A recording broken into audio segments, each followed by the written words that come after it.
प्रभु यीशु अपनी शिक्षा में बार बार कहा करते थे, पूर्ण बनो जैसे तुम्हारे पिता पूर्ण है।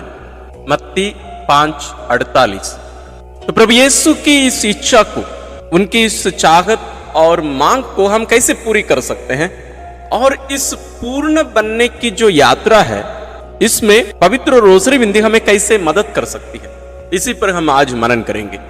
संतों की जीवनी यदि हम पढ़े तो वे हमेशा प्रभु यीशु को अपना उदाहरण मानकर, आदर्श मानकर उनके समान बनने की कोशिश करते रहे हैं। हम किसी भी संत को ले ले, वो हमेशा उनका आदर्श प्रभु यीशु क्रिस्त रहे हैं। और उनके इस आदर्श को उन लोग कैसे पालन किए? सबसे पहले, चलने के पहले उनके दिमाग को, उनकी सोच विचारों को प्रभु के सोच विचारों से भर दिए। जैसे कहा जाता है, हमारा पैर वहीं जाता है जहां हमारी आंख देखती है, हमारी आंख वहीं देखती है जहां हमारा दिमाग उसको देखने को कहता है। तो पूर्ण रूप से हमारा जीवन हमारे दिमाग से, हमारे सोच विचारों से संचालित है, वही कंट्रोल करता है सब कुछ।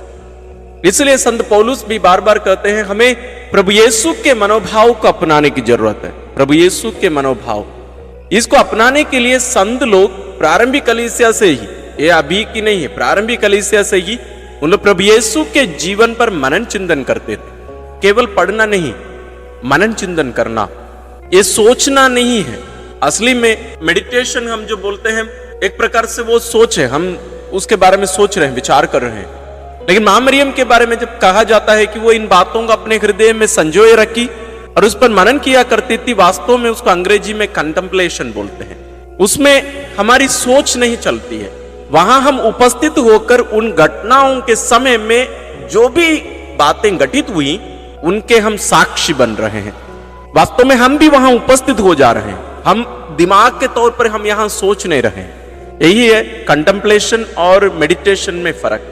तो यहां पूर्णता का जो साधन के रूप में पवित्र रोजरी बिंदी हमारे सामने रखी जा रही है, इसमें भी यही है। इसलिए रोजरी बिंदी कैसे करनी चाहिए, इसके बारे में जो वीडियोस हम बनाए हैं, उसमें भी हम इसी के बारे में देखते हैं कि हमें उन रहस्यों की घोषणा करने के बाद हमें वहां प्रवेश करना, वहां उपस्थित होकर उस घटना में जितने भी लोग शामिल हैं, उनमें से एक हमें बनना है।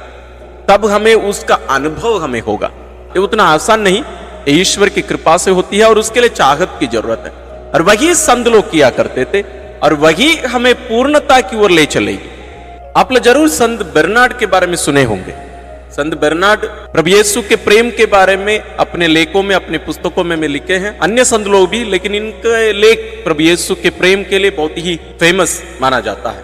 वे कहते हैं, मेरे मन परिवर्तन के प्रारंभिक दिनों में मैं प्रभु यीशु के दुखों का एक बोके मैं बना के अपने हृदय में रख दिया था। मैं प्रभु के दुखों के इस बोके को अपने हृदय में रखकर मैं उस पर मनन चिंतन किया करता था। और उसमें क्या कहते, फूल के रूप में कोड़ों से मारा जाना, उनका कांटों का मुकुट और उनके हाथ पैर में छेद किए जो कील हैं वे, और जो भाला उनके बगल को छेद किया, और उनका क्रूस। और वे आगे कहते हैं, मैं अपनी पूरी शक्ति के साथ मैं इन पर हर दिन हर क्षण मनन किया करता था। और इसका प्रतिफल है प्रभु यीशु के प्रेम के बारे में उनके लेख। ये संत बर्नार्ड का केवल नहीं है, ये हम हर संत के जीवन में इसके बारे में देख सकते हैं। इसलिए संत लोग सुबह उठ के मनन चिंतन में ही बैठ जाते थे। मां मरियम क्या किया करती थी? जब कुछ लोग प्रभु यीशु से कहे कि आपकी मां और आपके भाई बाहर खड़े हैं, तो प्रभु यीशु ने कहा, कौन है मेरे भाई, कौन है मेरी मां? वे हैं मेरे भाई बहन मां जो ईश्वर के वचन सुनते और उस पर चलते हैं। मां मरियम ना केवल सुनी बल्कि पूर्ण रूप से उस पर चलती रही। कैसे? हर घटना को, प्रभु यीशु के जीवन से जुड़ी हर घटना को वो अपने दिल में संजोए रखा करती थी। वही है कंटेम्पलेशन। जब प्रभु यीशु ईश्वर का पुत्र उनके गर्भ में आया, पवित्र आत्मा की शक्ति से, उस क्षण से लेकर वो उस कंटेम्पलेशन में पूर्ण रूप से उसमें डूब गई। वो हमेशा ईश्वर की उपस्थिति में रहा करती थी और उस उपस्थिति उन्हें उस पूर्णता की ओर ले चलता रहा। उदाहरण के लिए, जैसे हम पवित्र रोसरी बिंदी और इस पूर्णता के माध्यम के बारे में मनन कर रहे हैं, तो मां मरियम जब प्रभु यीशु, जैसे हम थोड़ी देर पहले देखे, उनके आगमन, उनके हृदय में, उनके गर्भ में पुत्र ईश्वर के आगमन से लेकर जब वे जन्म लिए, वहां जो स्वर्गदूत लोग आकर महिमा गान गाए, चरवाहे आकर दंडवत किए, और उसके बाद जो मंजूषी आए, और उसके बाद में भी बचपन में ही छोटे बच्चे के रूप में भी प्रभु यीशु के जीवन में जो कुछ घटित हुई, उन सबको वो संजोए रखा करती थी।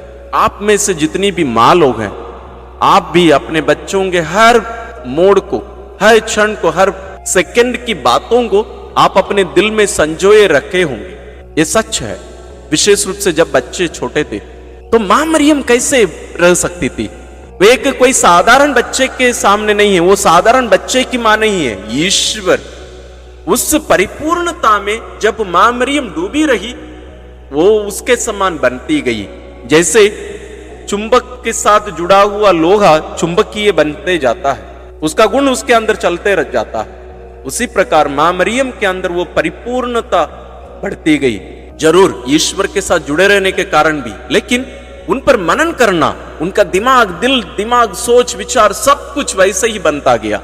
तो जब हम मनन कर रहे हैं कि कैसे हमारे लिए पवित्र रोसरी बिंदी हमें भी मां मरियम के समान, संत बर्नार्ड के समान, अन्य संतों के समान उस परिपूर्णता की ओर ले सकते हैं। कैसे? जब हम उनके समान, जब हम पवित्र रोसरी बिंदी के समय पूर्ण रूप से उसमें डूबे रहकर, उसमें एक होकर, जब हम प्रभु यीशु के जीवन पर मनन चिंतन करते हुए रोसरी बिंदी करेंगे, पवित्र रोसरी बिंदी हमारे लिए, हमारी परिपूर्णता के लिए वास्तव में एक सच्चा माध्यम, एक साधन बन सकता है।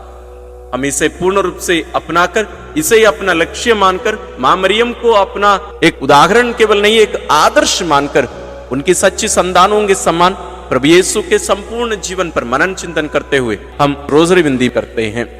विशेष आशीष के लिए सिर झुकाए।